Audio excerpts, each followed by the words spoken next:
playing around, making sure that one person is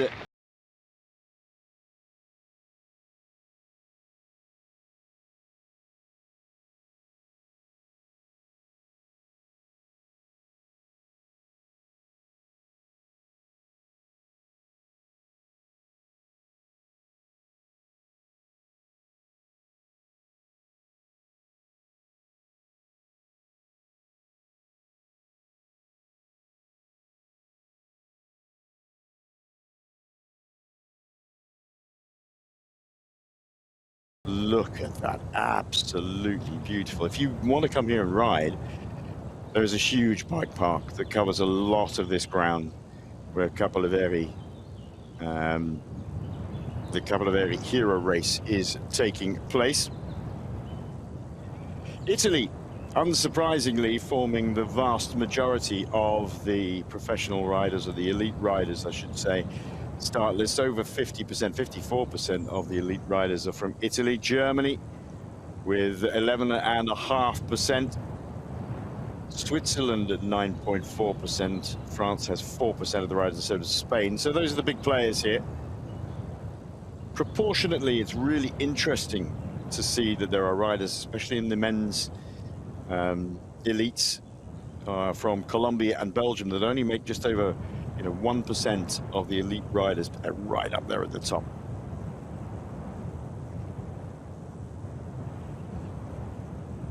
That is about as spectacular as you can get, isn't it? This is another thing that marks out Elba and Capoliveri, these black sand beaches.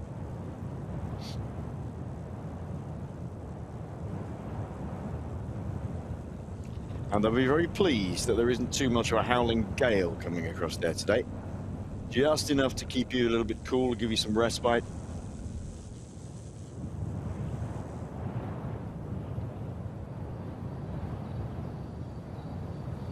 The men's early running was from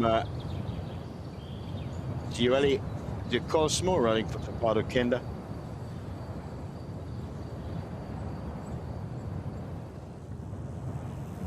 And Leonardo Paez also up in the top 3, as well as Jakob Dorigoni, so 2 Italians and a Colombian. Early leader Stefano Goria from the Scott Racing team, just been tailed off a little bit at our last checkpoint.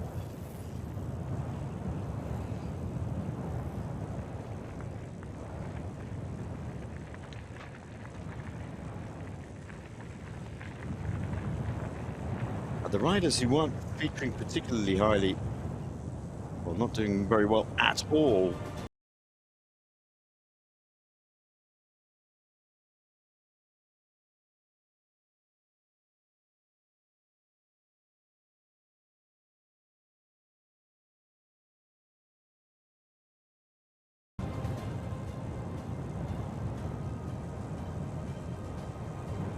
I have to double check some of the live timing.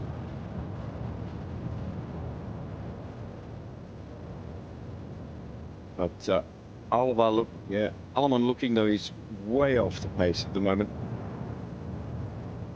One of the things you find on this particular course is that the signal breaks up quite a lot. It's difficult to keep up with exactly what's happening at the very front of the race, but here we are, a live timing as we suspected it is. Gioele de Cosmo, ahead of Leonardo Paez and Jakob Dorigoni, and then Stefano Goria, the early leader here at the race. Stefano Goria, well, he's done well to get back. He was tailed off. This is interesting for him. He's Goria in very, very, very good form. Look at the gap back to Andreas Seewald. It's just under a minute. Well, Alleman just under a minute as well. Then Jakob Hartmann, Stefano Garbes, and Jacopo Billy, all within 1 minute. Samuele Porro, and then we slip over into the minute plus. So there's a little bit of a gap between everybody. Yes, Goria, the early leader, doing really well. He won at Trentino. at the mountain marathon race there just a couple of weeks ago, or a week ago, in fact. He's in super form, and he was the early leader. He's been passed back again, and good to see him sort of hanging on there. Our current leader, the Cosmo, he's had 4 World Cup podiums in his career, once a national champion. He also was at Trentino last week, 20th overall, but did have a podium place in the Castro Legend Cup in Italy last month. Look how fast this single track is, really beautiful. I think on a course like this, it's just illustrative of how well 29ers have worked over the last few years. The rolling speed, the speed you can get up to race at is great. Once you're going, it's fantastic. If you've not got lots of obstacles to ride over, then they are, you know, so much faster to ride. Look at that. People of my mountain bike generation will just look at this and go, this is exactly what we love. Big open country, lots of switchbacks, lots of fire roads. In this case, mining roads.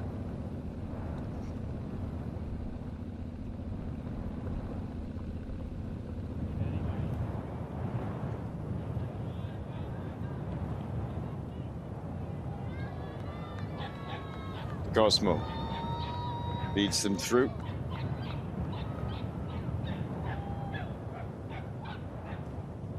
And those 4 riders looking in good shape, with sort of almost a minute over the really big favorites and the leader of the Marathon World Cup so far, Walter Alemann.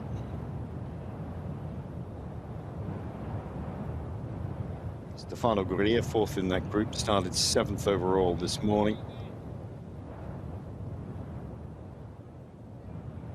But Gioele de Cosmo, 40th when he took off from the line this morning, 40th in the Cup, so he's having a terrific week. A couple of weeks, maybe just coming into form in the Trentino race. And Stefano Goria also in good shape. About a minute separating our leading riders in the men's.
The organisers even put him in the top 10 and they were thinking about briefings for various journalists.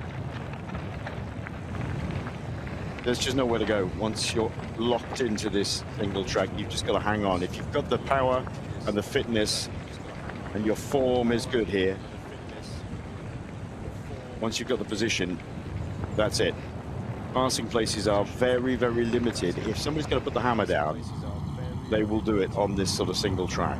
If they have the legs, get out ahead, get there before you can, before anybody else really can get in there.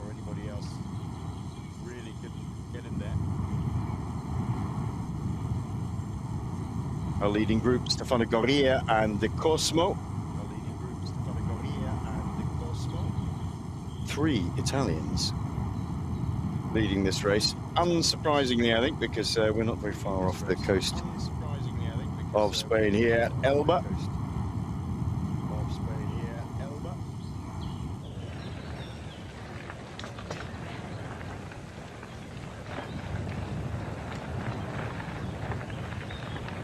Great following shots on these bikes. Nicholas Fischer out on course for us today. Wout Alleman at 45 seconds back. And you will be able to see the live timings on the top left-hand side of your screen and see what the gap is between people. I can only see the last two. There seems to be some sort of out box just being plugged over the top of my graphics. It's quite difficult to see. This is Paris. Technically, absolutely astounding as a rider. His ability to let the bike just do the hard work is astonishing at times. And one of the elder statesmen of mountain marathon, well into his 30s now. There are three leading riders, Cosmo, Rosa and Goria, and Paes is chasing Wout Alleman. Winner of the first round. He's trying to close the gap. He's got 45 seconds, 20 seconds down from our leading group to Paes. And maybe this is just because, I mean, the two of the guys in front have had such a fantastic couple of weeks, especially the Cosmo. No, Goria, in fact, he was the man who won at Trentino just a week ago.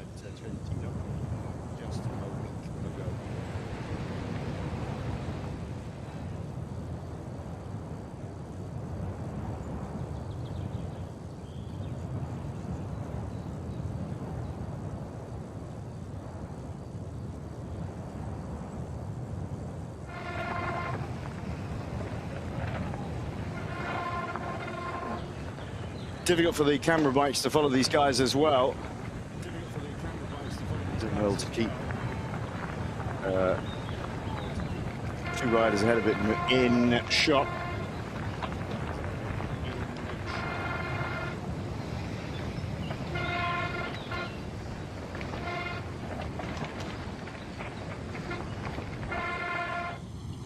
Just little drop-offs. Making life a little bit difficult for them. Our three leading riders pulling out extra time over Leonardo Paes, extra 5 seconds.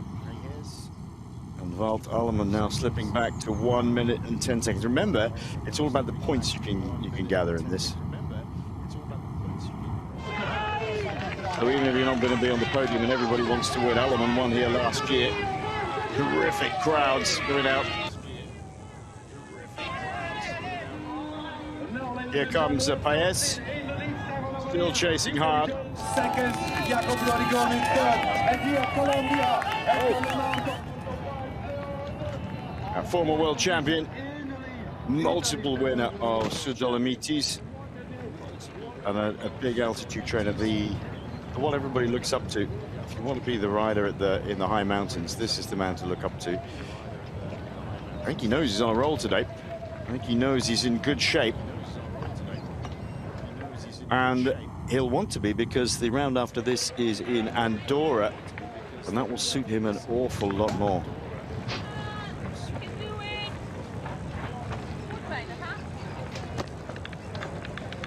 Well, you can't slip, as they used to say. You can't slip a fact paper between those three, can you? There's Alleman.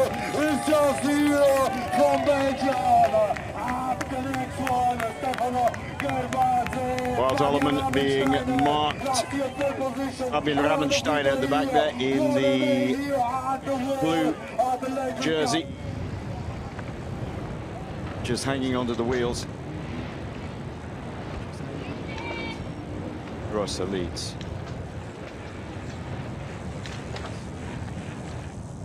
The two Topado riders just hanging in here. Stefano Goria is the rider in the white. Really pushing hard. He's in super form at the moment. Looks like Misha Klotsky going through. Very steep. Completely unrelenting this. You think you have a chance to recover a little bit whilst you're descending, but you've got to get a bit of a technical. Oh dear, oh dear.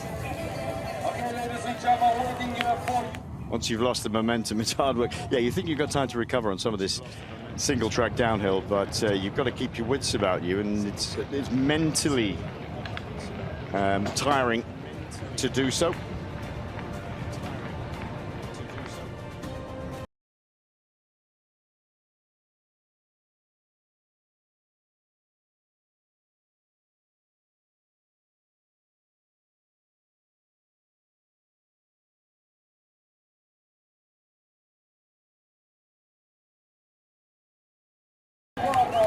Ram down the back of things is a bit more difficult to get it going.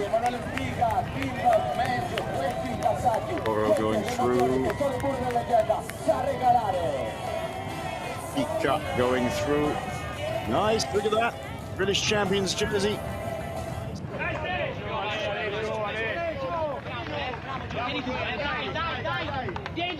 Di Cosmo hanging in here. Goria putting the pace up a little bit and finding difficulty. Wout Alleman just digging in. Fabian Rabensteiner just behind him. Cosmo, I think, struggling a little bit now. He's been there or thereabouts all the time. Stefano Goria. I'm not sure that's actually the right graphic there, because I think Di Cosmo is wearing jersey bib number 40 and was definitely in the third spot there. Wout Alleman now at 1:13. He's got Gabaz and Rabensteiner with him. Gabaz in the yellow and orange jersey in the chasing group. Because this course is so fast, the gaps are not quite as big as you maybe see on the high mountains, but still 1:13 back to Wout Alleman, quite a long way. Stewald nowhere to be seen. Other big names that are not really featuring at the moment: Marcin Stoszek in the 20s, Dario Certi not really even featuring yet.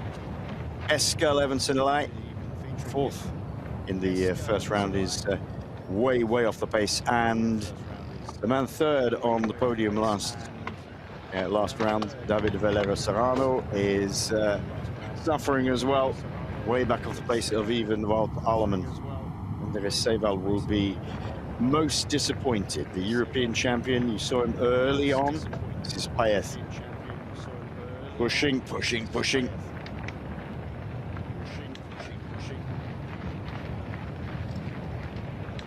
Nicholas Fischer with him on the e-bike.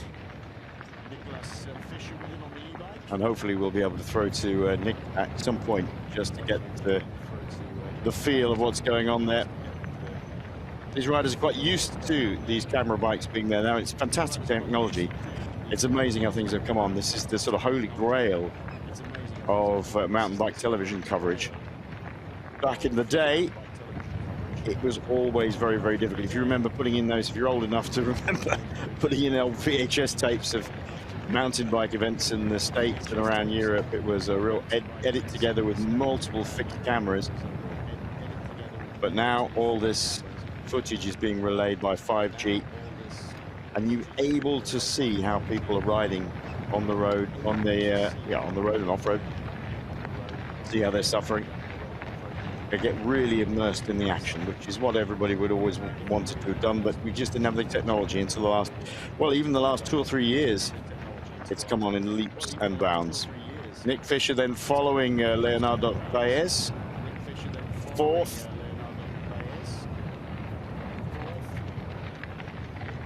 And really, really, really trying to hang in with riders who are way more suited, perhaps, to this sort of terrain and really on form.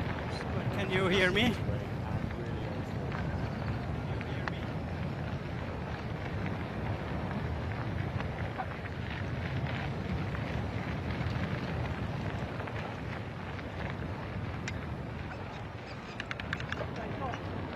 Dorigoni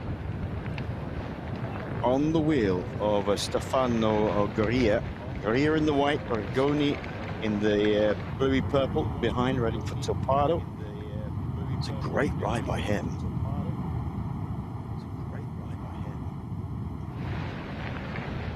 Dorigoni 48th in the last round, hence the bib number.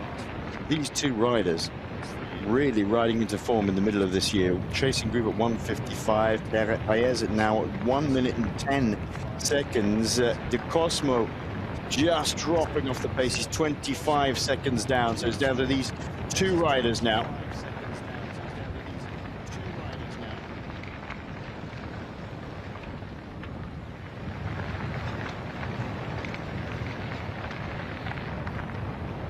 And you have to ask, because I know Goria is in great form, having won at Trentino just last week on the Riva del Garda in Italy, but he's just been pushed there to do all the work. Dorigoni is quite happy to just sit on the wheel and let him do most of that. This is Monte Calamita.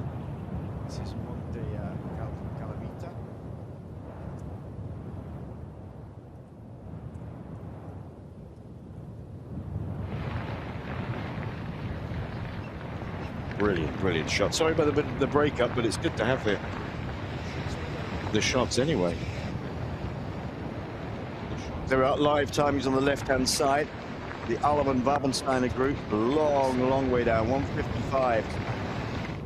Can't really see Allemann and Wabensteiner really doing much. They might pull back Leonardo Paes. Especially there's three of them there's Gavaz in there as well. So there's three of them in the group. And even off-road, you can work quite well together in a group.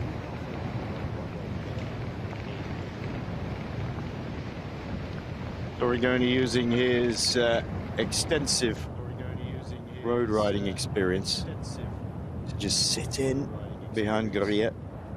He's ranked 49th in the world. There we are. Well, this is what they were saying. And the last checkpoint at 55, Goria ahead of De Cosmo and Dorigoni, so three Italians, but we've seen that De Cosmo has now been distanced. Paes, Allemann, Gabarth, Rabensteiner, David Foccoli, good ride that, and also Jakob Hartmann, the German. But look at some of the bigger names. Porro, 2:56. Diego Rosa, who was there earlier, 3:24, must have had a technical issue. Eskil Evanson alive, fourth. Last time, 5 minutes, 21 seconds. Stosek, 6 minutes and 7. And Andres Sevold, second in the first round at 6 minutes and 11 seconds. I don't think any of those are really technical issues. It's just that they've been ridden off. The gaps are too regular for it to be a technical issue, I think. That was the rundown at 55 kilometers, but Goria working really hard at the front, and Dorigoni is the man, I think, who is really benefiting there at the moment. All he has to do is to keep Goria in his sight. Probably his best year off-road Dorigoni was 2024. He didn't have such a great year last year, not quite as good. And this year so far, well, it's been all right. He won the Castro Legend Cup last month, middle of last month. So he's been on reasonable form, 7th at Trentino last week. With these two riders currently in sort of top 10 form regardless, but Goria, of course, winner.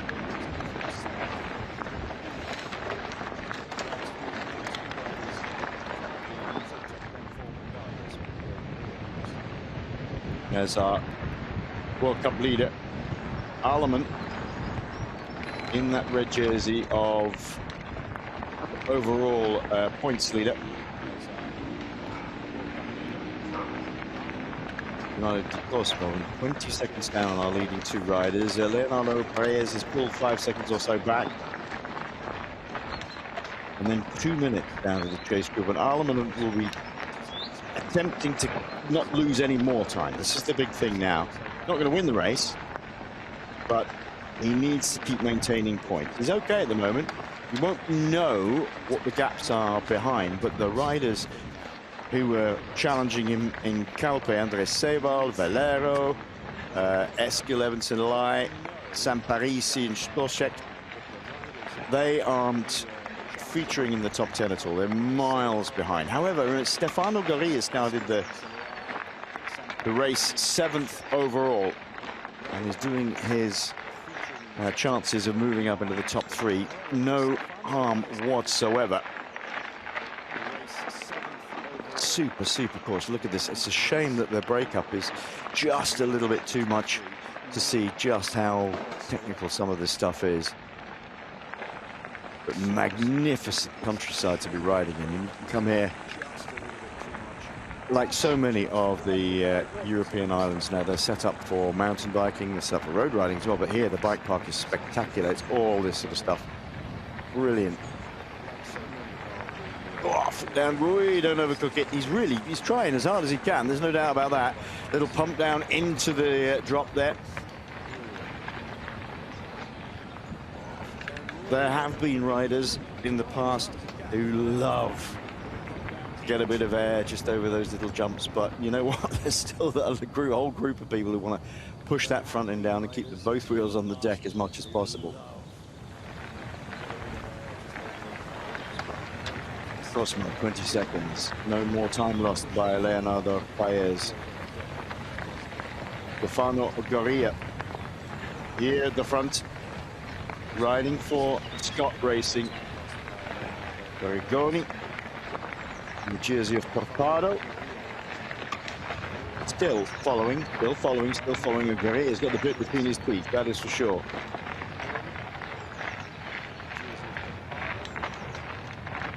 For those of you who never experienced this sort of lightweight cross-country bike, they are the best part of what, 10,000 euros, and they are absolutely super light. You come to a point now where you do get that effective all-round suspension, and they're light enough to be great cross-country bikes. For many years, people stuck with hardtails just because it was too heavy to ride anything else.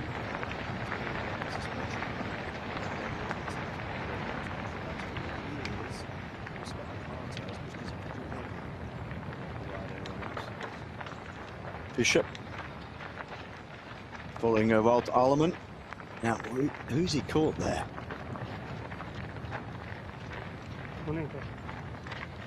Could be Rosa, I think. But look at the timings. There's 35 seconds back from Paez up to the man in front of him, Cosmo. Only 10 seconds now between De Cosmo and Leonardo Paez, so he's still riding brilliantly, Paez, but Wout Aleman losing a bit more time.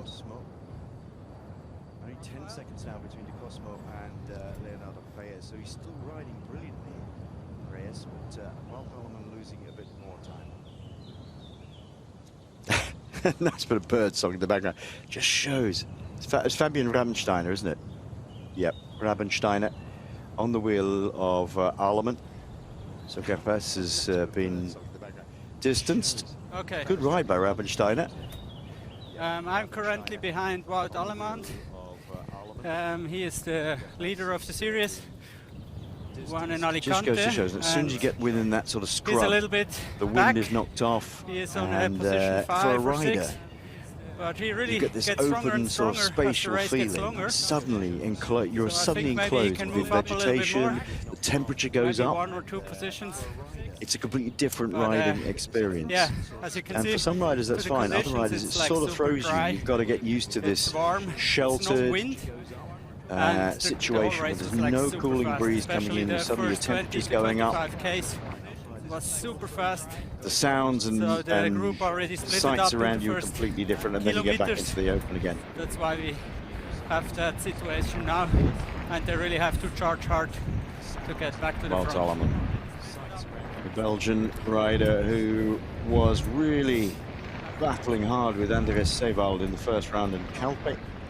Seewald suffered a puncture with about 40 kilometers to go and just lost out. Allemand just swept past him, kept going. Interestingly, Seewald punctured only about half a kilometer, probably even less, from the technical zone, so was able to stop and sort things out, but the time loss was just too much. Rabensteiner goes past Allemand, wanting to force the pace on just a little bit. Allemand looking over his shoulder. I'm sure he'll be wanting to see where Gabas is back from him.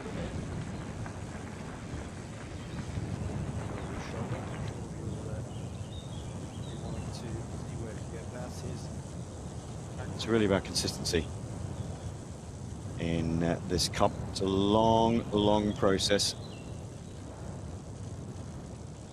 And Allemand will be a little bit disappointed, having won here last year, that he's not going to be on the podium again, but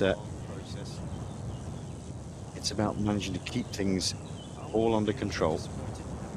Second in his national championships. A good career. Rabensteiner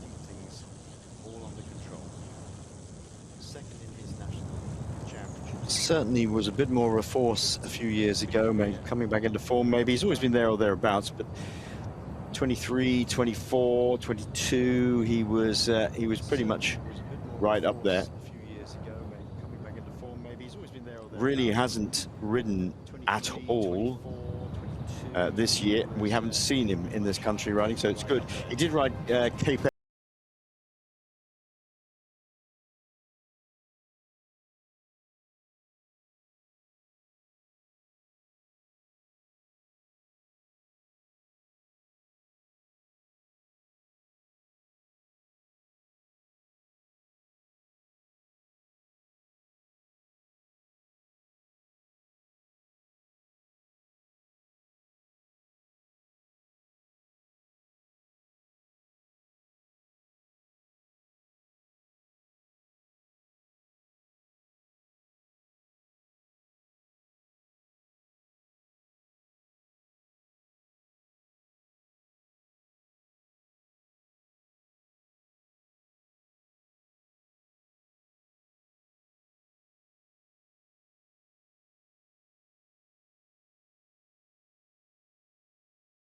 Race here in Elba. That's interesting point about gravel becoming way more aligned with mountain marathon. Of course, the longest race at Tracker is over 500 kilometers, which is just amazing, really, isn't it?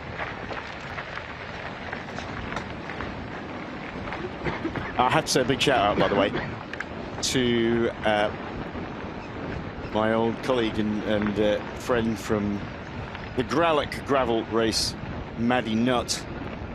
the British rider who actually won Tracker. 550-kilometer ride. And well done to Maddie, because I think it's been a long time coming, having a really massive win like the Tracker, and that's absolutely brilliant. Lots of differences in terms of mountain bike, marathon and gravel as well. I mean, for a course like this, you can see what Wout Holleman is saying. If you're looking at Andorra or something like Giro Dolomites, it's totally different.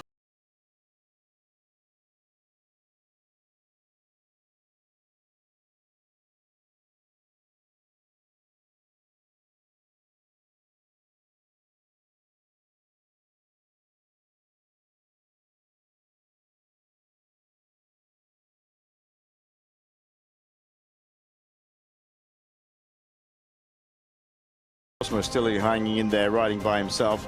He was in that lead group. Leonardo Paredes also was in that leading 4 and has been dropped back. February. More gravelly talk. Cosmo only 10 seconds back on these riders. He's done well to try and close that gap again. So he's still hanging in there with the chance of not just top 3, but more than that. Gap back to Paredes from the leading group 155 and the chase group 240. So it's a fluctuating but slightly stable now situation. Goria doing most of the work on the front. Although, having said that, there's Dorigoni doing a pull, which is exactly what Goria will want to be seeing.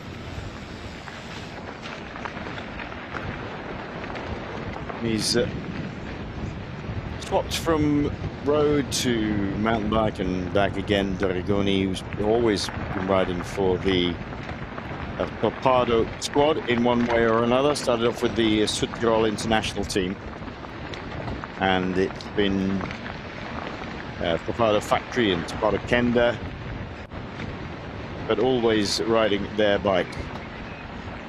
Goria in the Scott white jersey just behind him. 23 seconds back here on this graphic. We had 10 seconds back on the other one. Wout Holleman at 2:04. So there's sort of some discrepancy between what we've got at the top live timing and what we've got on that board. That at the last climbing check, the top bar is a sort of updated live timing as we go along. They will fluctuate, obviously, with climbing and descending. Both riders looking over their shoulders, right to their left-hand side, seeing where the Cosmo is.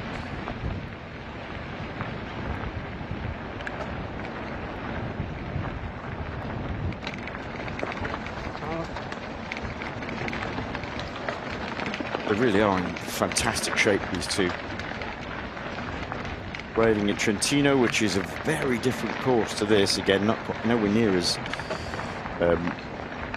rough and dusty.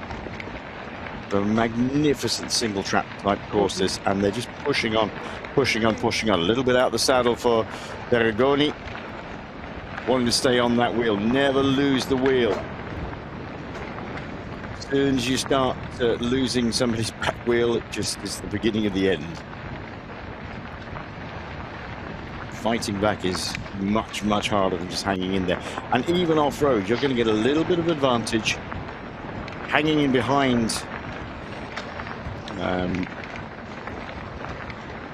the rider in front of you, being sheltered from the wind that you have to push through, the air you have to push through. And it may be that Jakob Dorigoni is doing a lot of turns on the front just to push through that air, but although it's less pronounced on the off-road than it is on the road, it's still an advantage. This is a Cosmo. He, of course, has to do double the work. He's got to push through the air by himself, but he's also got to try and chase down those other two ahead of him. You won't know what the gap is between them. He can take an educated guess if he sees them through the plants, if he sees them down the track. but you really, really have to have a sort of huge amount of self-confidence. You can't let your head drop on a race like this if you start getting distance, because if you do, the time goes out so fast. And conversely, if you think you're still going reasonably well, you're in with a chance, you can push on and push on and push on until you catch sight of them again, and that will spur you on even further.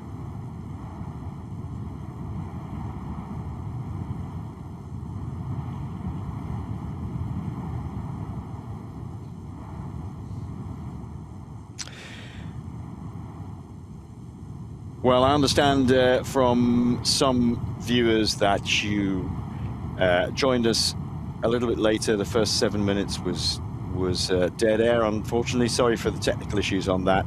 Just to let you know, just to bring you up to speed with what's been happening in the men's race. Then it was an early push by Andres Seval, the European champion, and Wout Alleman, the current leader of this Hero UCI Marathon World Cup. But it's been a story of some of the riders who are in super form, local riders, really, Italian riders, who have pushed really hard. The two riders you see on your screen from this aerial shot being followed by the bike, both top 10 in a mountain marathon race in the last week. Stefano Goria from Scott Racing, first at the Trentino marathon race just a week ago, just over a week ago.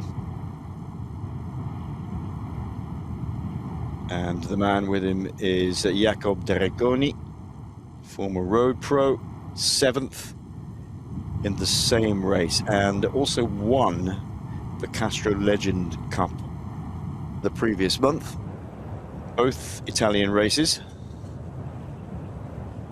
The third man on your screen there was also with them for a while, Cosmo, Gioele Cosmo, and he was another top 10 rider in Trentino last week. So the riders are really on form. The really interesting one for me is the man who's sort of sandwiched in the middle there, Leonardo Paez. He's the, as I've said before, the elder statesman of mountain marathon. He's really very well suited to high altitude racing, and he'll be looking forward to Andorra, which is the next round, and then Sud Tirol Dolomites, which he's won 7 times. So he does really well at altitude, but he's up there on something that has got no altitude or hardly any altitude, and that shows he's in really good form. The chasing group you can see in the top left hand side of your screen at 2 minutes and 35 has Wout Alleman in it, the leader of the World Cup. He's with Fabian Rabensteiner, whose only real race this year has been Cape Epic, and he didn't finish that. So he's doing pretty well today. Alleman won this race last year. You heard an interview with him just a bit earlier. He's been doing tracker, he's been doing some gravel, this big crossover now. But that's really the state of play in the men's elite race. For those of you who missed the best part of 8 minutes from technical issues, and we apologize for that.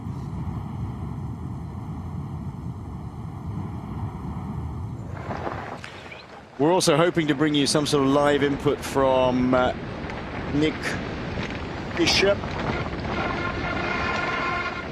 who was following Wout Alleman and Fabian Rabensteiner on the camera bike. Signal can be a bit up and down, as you can see. The picture breaks up, so actually chatting to him could be a bit difficult. Maybe if Nick can hear me, or the gallery can hear me, and they can give him a shout when he's in range for being able to talk, and we'll throw to him. You can see how technical it is. This is not the best time to talk to camera bike people. I think in the last round we had somebody tip over on the camera bike, so they were trying to do some talking. Magnificent riding territory, really fabulous. Look at that drop on the left hand side there. I would say they are probably Corsican pines. Are they going through there? But a real mixture of this Mediterranean pine forest structure and short scrub. Many of these tracks, agricultural, many of them from the mining industry here in Elba, which has been such a big part of it. And you see a lot of aerial shots of mines. They're still extracting magnetite. But you get everything in this race because it just goes backwards and forwards and backwards and forwards. You could come here and spend a month here riding and probably hardly ever cross the tracks you run before. 20 degrees temperature today for riders, and that's about right. That's pretty good. Although, as I said earlier, once you get into the very sheltered, scrubby single tracks, the temperature just shoots up, and that can take some people, you know, by surprise. Then you get out onto this sort of terrain, you get a little bit of a cooling breeze, about 15 kilometers an hour. Nothing's going to rip your head off from the breeze, but just enough to keep your temperature under control, pushing on. Goria and Dorigoni with a gap of 35 seconds over the Cosmo, it's pretty stable at the moment. Slipping a little bit more. 225 back to the Rabensteiner group, and I'm wondering whether the two of them can work together to pull back Paez.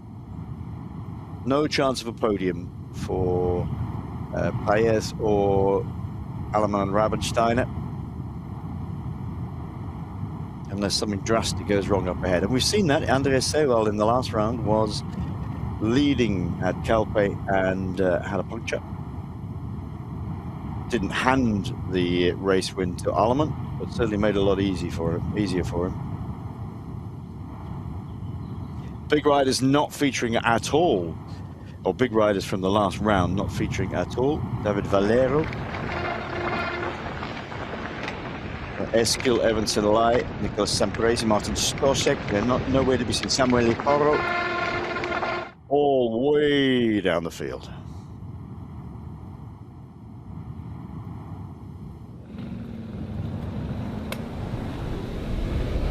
Go on, lad. Chase, chase, chase. He's not giving up, has he? Is the Cosmo. Oh, he's going to make his way around a lot of traffic. He's trying to chase on. He knows he's probably still got something in his back pocket. But he also knows the two riders ahead of him pretty well. They're all Italian riders. They ride at a lot of the same races together. And if the two at the front just even ease up the very slightest, to Cosmo, who's 35 seconds back, we just saw him trying to get as aero as possible and go around traffic, he will eat up that gap. As it is, he's looking safe for a podium spot, wearing the jersey number 40, way down the finishing order from Calpe.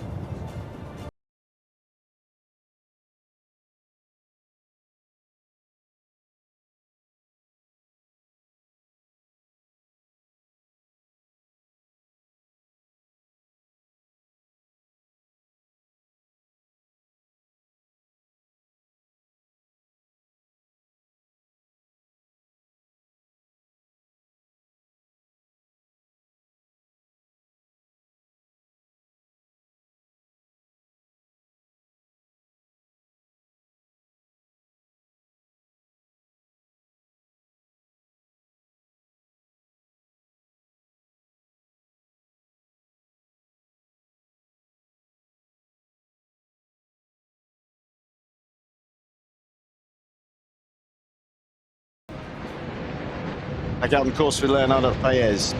2 minutes down now on the lead group, and only 30 seconds ahead of the chasing group of Fabian, or the chasing duo of Fabian Rabensteiner and Walt Allemann. Allemann will be particularly keen to close that gap if he can, because the rounds that are coming up are much, much more at altitude. Andorra's got a lot of some altitude, but there's a lower tier to that race as well, a lower area that we're in. but certainly at the Dolomites it's very high. And this man in particular will be able to gain more points in the overall cup than possibly Alaman. Alaman might find it a bit more difficult to stick with him. He knows the danger this man can pose. Technically wonderful to watch, Bernardo Paes. But if Alaman and Rabensteiner can work together to take that 30 seconds back, to get back onto his back wheel, and maybe even pass him and get another spot in the last 5 kilometers or so, then that means he's got less work to do in the next rounds. He'll build himself a little bit more point buffer. What those tyres are doing now, that's a particularly bad place to leave 3 tyres. It must be covering something that's sticking up, but right almost on the apex of that.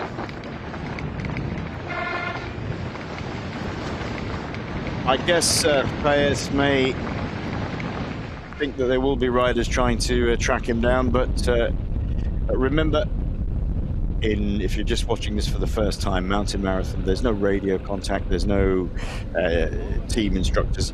You can get, when you go through a neutral section, you can get people shouting things at you about where things are, but just by the fact that Cosmo is looking over, I think this is the leading duo actually.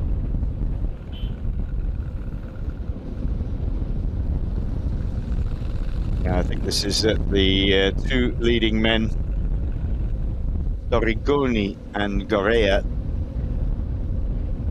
I think you can just see Goria behind the motorbike just there, and Dorigoni trying to get a little bit of an advantage by taking as much time out of Goria on this tarmac section. Dorigoni, of course, has a good road career, and that will help him in this descending. Goria has to be careful as well, that, and as does the camera bike, that they don't get too close to each other. You can't do any drafting on that.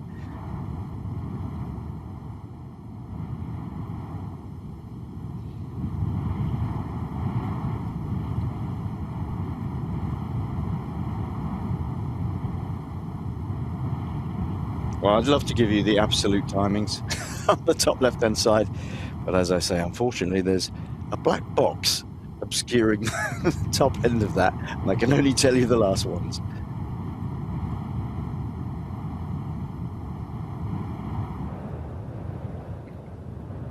Stefano Goria and Jakob Dorigoni trading blows at the front as this is Capoliveri itself. Beautiful, isn't it? Absolutely lovely. And the start and finish this time around is in the center of town, which is something that just hasn't been before. Oh, well, he's taking back the time by the look of it.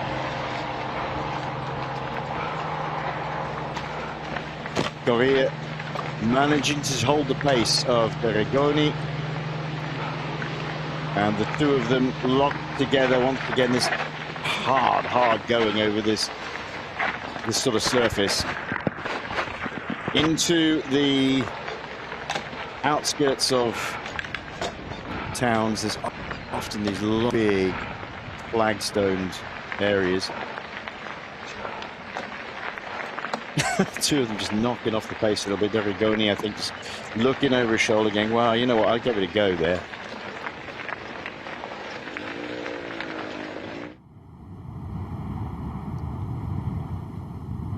This is Gioele the Cosmo. 40 seconds back on the 2 leading riders. We saw him enter the tarmac stage and just try and give it as much as he possibly could. Everybody wants to use that smooth surface to as much to their advantage, and they're almost within sniffing distance of the finish. This is De Cosmo. You could see that he was right up there in the first third of the race, and has lost time ever since. Now these two will be beginning to start looking at each other. 75 kilometers in still in 30, 40 seconds. Now still forcing. I think that might be Nicholas can hear in the background there. I don't know whether you can hear me. Nick, can you hear me?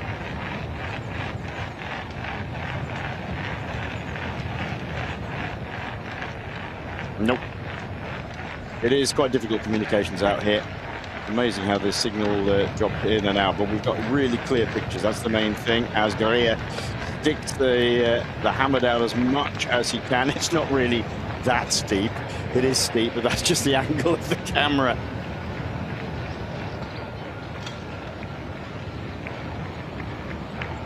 They're trying very, very hard indeed. These two approaching the finish, and the question is this going to be a sprint to the line? Well, it is going to be a sprint to the line, or who's going to take that advantage? The two of them are going to arrive together in Capoliveri. I would suggest that Dorigoni probably has the better sprint. And he's just looking at Stefano Goria just to say, well, you know, it's down to us now. What are we going to do?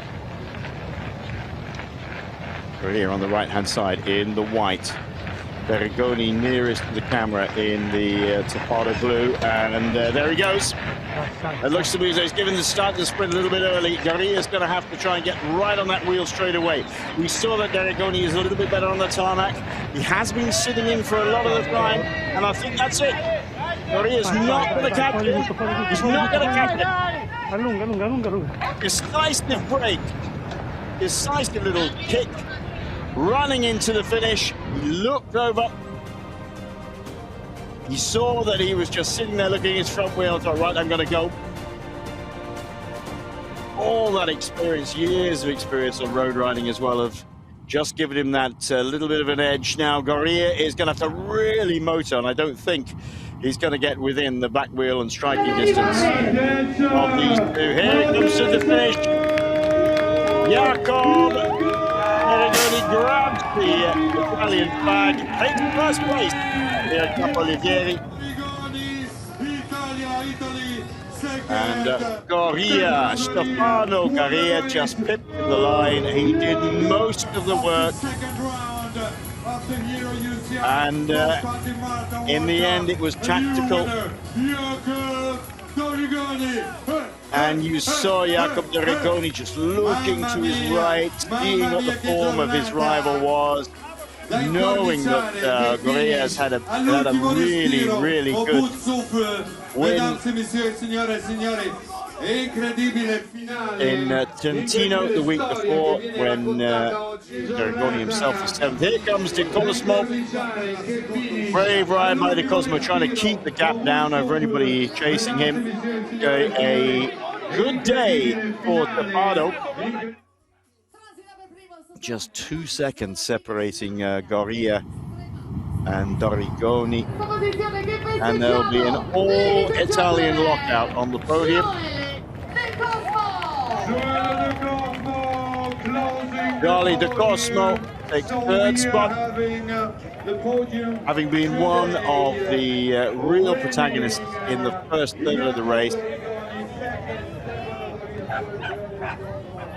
Well, a good day for Italy. And the question is, has Leonardo Paez managed to keep the gap over Wout Alleman, current leader of the Cup, well, at least until this time?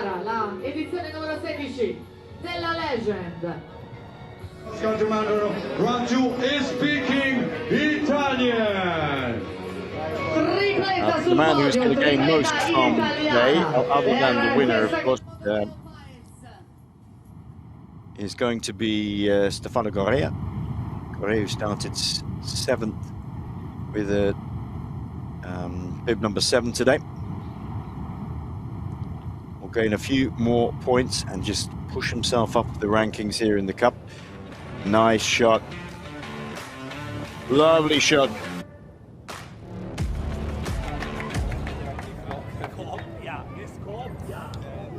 Jakob Dorigoni, a very happy man, as is de Cosmo.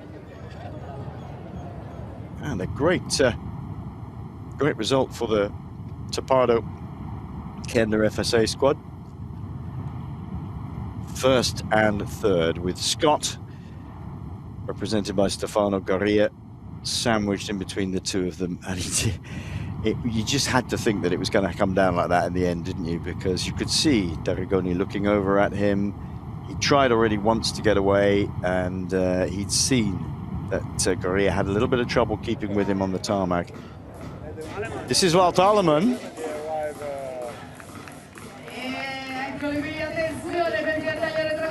Alleman, the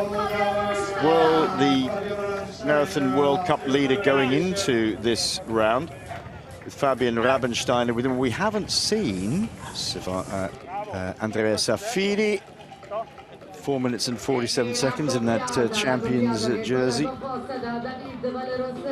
There's David Valero, 5 minutes and 7 seconds back. Similarly, Porro at 5:07. Two of them coming in together. Some of the big rider names from the first round.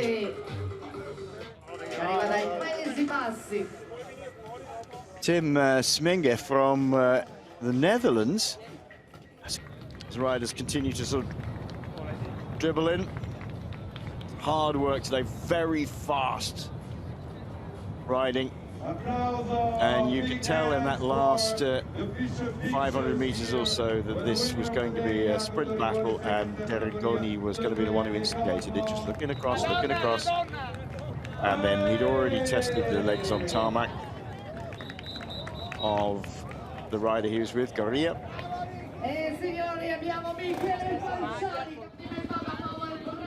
Using his extensive road riding experience to just sit in behind Goria. It's ranked 49th in the world. There we are.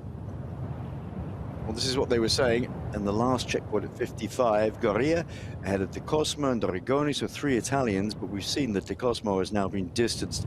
Perez, Alleman, Gabarth, Rabensteiner, David Focoli, good ride that, and also Jakob Hartmann, the German. But look at some of the bigger names. Porro, 2:56. Theo Rosa, who was there earlier, 3:24, must have had a technical issue.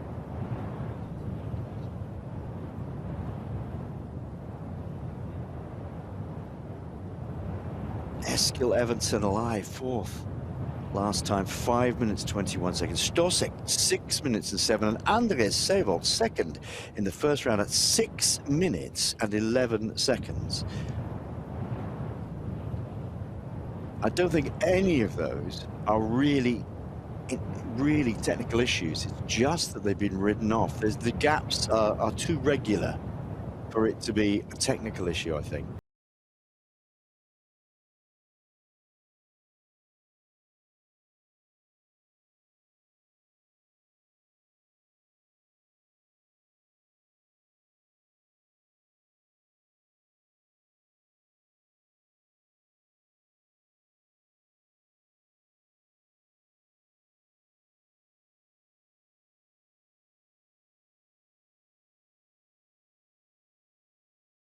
Dig in, and good for Rabensteiner as well. The man who lost out in the end today was Leonardo Paez, who was looking like he could be on for a 4th position, but in the end was overhauled.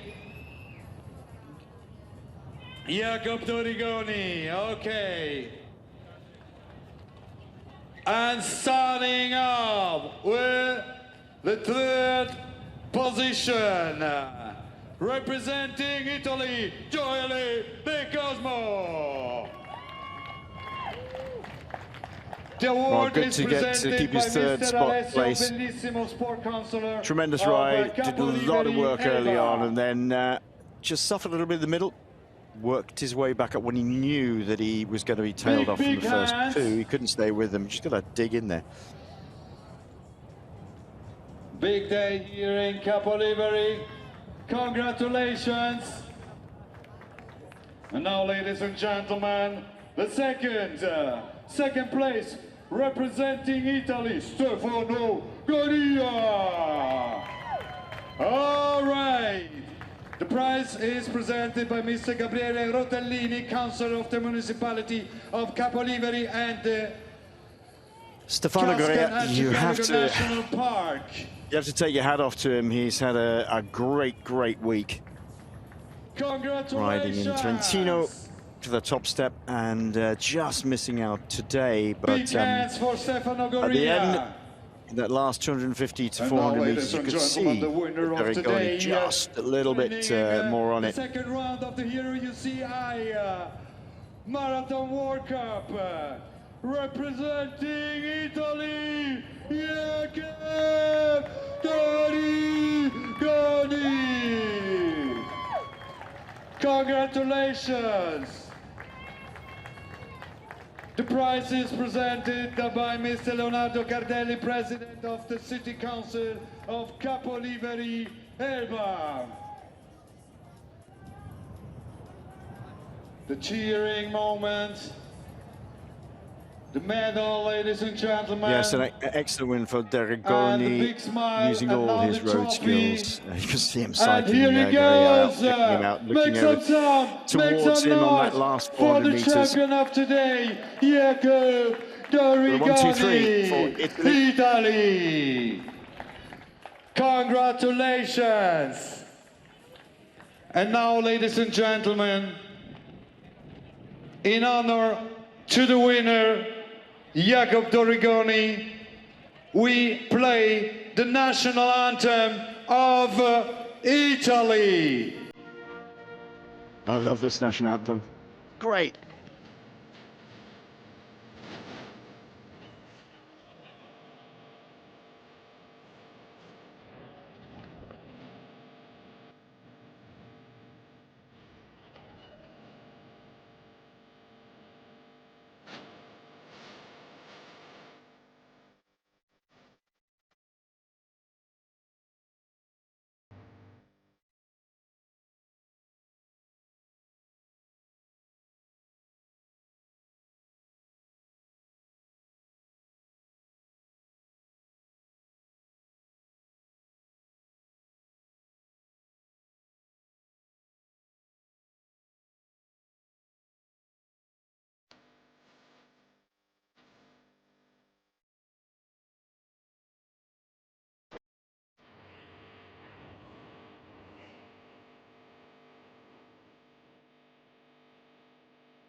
Jakob Dorigoni, Jakob.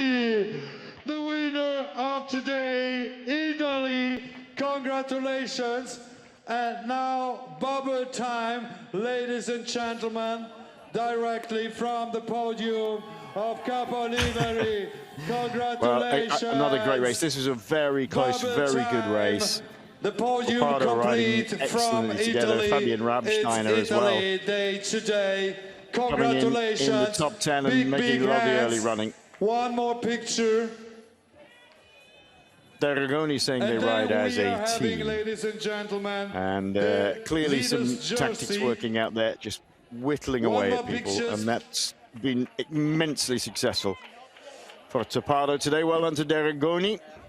Well, coming up next in terms of rounds for the UCI Hero Marathon World Cup will be Natureland in Andorra. Stay with us at Saint-Julia de Loria on the 31st of May. Wout Alleman, I think, will maintain his status at the top of the men's, but he's now under pressure with Anna Weinbeer really strengthening her grip on that. Then Hero Sud Dolomites on the 13th of June. Black Forest Ultra Mountain Bike Marathon the end of July, so a bit of a gap there. And then a big gap to the Trauman Sea Otter Europe on the 20th of September, rounding up. Weinbeer, together with Wout Alleman, Belgium, the two leaders of the ranking. So Alleman keeps his jersey, which is good. Okay, make some noise. Anna Weinbeer, Wout Alleman, leader of the Hero UCI Cross Country Marathon World Cup ranking after 2 rounds. Thank you so much.